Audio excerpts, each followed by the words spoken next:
Bapak, Ibu, dan saudara-saudara yang kekasih, selamat bertemu dengan kami di channel YouTube Minaria Purba. Saat ini kita akan belajar kebenaran firman Tuhan yang temanya Anak yang Hilang, Bapa yang Baik. Bapak, Ibu, dan saudara-saudara yang kekasih, khotbah tertulis dari Lukas 15 ayat 1 sampai 32 berbicara tentang anak yang hilang. Ada satu keluarga mempunyai 2 orang anak. Yang bungsu memuntak bagiannya, mempoyak-poyakannya. Setelah harta miliknya habis, dia kelaparan, dia mencari pekerjaan kepada seorang majikan. Suatu saat dia kelaparan, ada kerinduannya memakan makanan ternak babi, tetapi majikan melarang dia. Akhirnya timbul kesadaran anak yang hilang itu. Si bungsu berkata, di rumah bapakku berlimpah makanan, tapi aku mati kelaparan di sini. Biarlah aku kembali ke rumah bapakku. Aku akan minta maaf. Aku sudah bersalah kepada Bapa dan aku sudah bersalah kepada Bapa di sorga. Kemudian timbul kesadaran, si bungsu pulang ke rumah bapaknya, dan bapaknya melihat dia, membentangkan tangannya dan menyambut anak itu. Kepada seluruh anggotanya disuruh mencari pakaian yang bagus untuk dipakaikan dan membuat pesta. Dan pada saat itu juga pulanglah anak sulung melihat kemeriahan di sana. Lalu anak sulung berkata, ada apa yang terjadi? Masyarakat mengatakan, kalau anak bungsu sudah pulang, maka bapak memeluk anak itu, menyediakan pesta baginya, memasangkan cincin kepada tangannya. Nah, mendengar itu muncullah kecemburuan kepada anak yang sulung, dan dia bersungut-sungut kepada papanya berkata, sekian lama aku setia bersama-sama dengan bapak, tetapi bapak tidak pernah membuat pesta semeriah itu kepada saya. Lalu bapaknya menjawab dengan adil, selama ini anakku engkau bersama-sama dengan aku, maka segala milik kepunyaanku adalah milik kepunyaanmu juga. Nah, Bapak Ibu, dari perkataan tersebut, mendengar kedua perkataan si anak dan sikap si anak, dapat kita simpulkan anak yang bungsu menjadi anak yang baik dan anak yang sulung kembali menjadi anak yang hilang. Bapak, Ibu, dan saudara-saudara, hubungan manusia dengan Bapa diibaratkan hubungan anak dengan orang tua.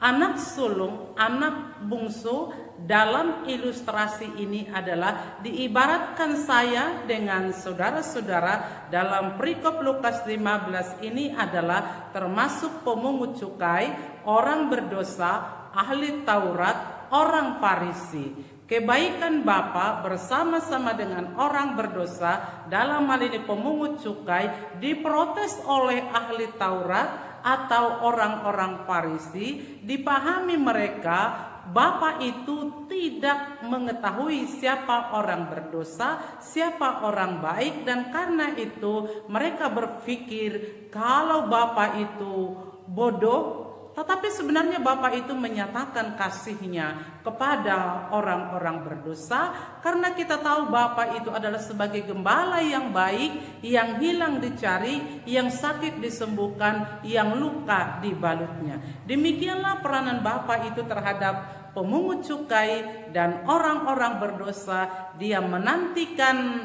pertobatan, dia menantikan perubahan, dan dia memberikan keselamatan kepada orang berdosa, kepada pemungut cukai ketika mereka menyadari kesalahannya, ketika mereka bertobat, dan ketika mereka datang kepada Bapa. Dalam perikop ini, orang berdosa itu kembali kepada Bapa, menyadari kesalahannya, dan dia minta maaf kepada bapaknya, dan dia minta maaf kepada Bapa di sorga. Dalam hal ini, penantian orang bertobat itulah yang dinantikan oleh Bapa, dan anak bungsu itu sudah kembali kepada Bapa dan menjadi ahli waris Bapa dan diselamatkan oleh Yesus lewat pengorbanannya. Tetapi cerita tentang anak sulung berbicara tentang orang-orang Farisi dan ahli Taurat yang memahami titik koma kitab itu terlampau banyak memprotes,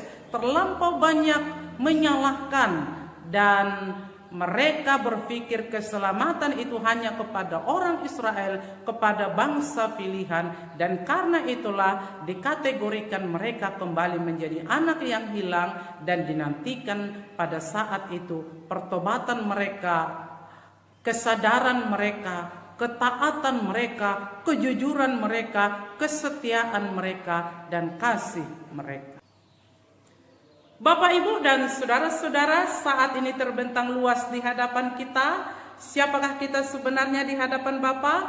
Apakah kita menjadi anak yang bungsu atau anak yang sulung? Anak yang hilang atau anak yang bertobat? Saat ini terbentang kepada kita, ketika kita ada pertobatan, kita adalah anak yang baik di hadapan Bapa. Tetapi kalau kita tidak ada pertobatan, malah kecemburuan yang hadir, itu merupakan anak yang hilang, dan sampai saat itu dinantikan oleh Bapa pertobatan. Dan saudara-saudara, ketahuilah bahwa Bapa kita adalah Bapa yang baik, yang melihat manusia itu semua menjadi anak yang baik, yang merindukan semua anak itu menjadi anak yang baik, anak yang berprestasi, anak yang mempunyai pekerjaan, anak yang mempunyai masa depan. Dan karena itu Bapa itu rela memberikan yang terbaik baginya untuk kehidupan anak-anaknya. Kepada anak berbaktilah kepada orang tua, kepada anak berbaktilah kepada Bapa di sorga. Dia menantikan kamu, dia memberikan keselamatan di dalam Yesus Kristus. Ketahuilah bahwa Kristus mati untuk kamu, untuk memberikan keselamatan kepada kamu. Bapak, Ibu, dan saudara-saudara, perlu perenungan dan introspeksi dari segi budaya atau adat. Adanya pemecatan kepada mereka yang menikah semarga, atau karena mereka tidak aktif dalam hal kehadiran dan iuran. Nah, dari segi agama juga, ketika mereka tidak memberikan tanggung jawabnya, atau ketika mereka menikah 2 kali, menikah semarga, apakah mereka dipecat dari gereja itu? Kepada dari segi politik, adanya penekanan dari yang kuat kepada yang lemah, yang kaya kepada yang miskin. Atau mungkin di dalam rumah tangga adanya pembiaran kepada mereka, yang dikatakan narkoba, yang dikatakan sering mengancam orang tua. Akhirnya mereka dibiarkan lebih baik di luar daripada di rumah. Nah, Bapak, Ibu, dan saudara-saudara, belajarlah kepada Tuhan Yesus, mencari yang hilang, yang salah diajari, yang berdosa diajak untuk bertobat, supaya karya keselamatan itu dimiliki oleh setiap orang. Salam pertobatan. Tuhan memberkati. Shalom.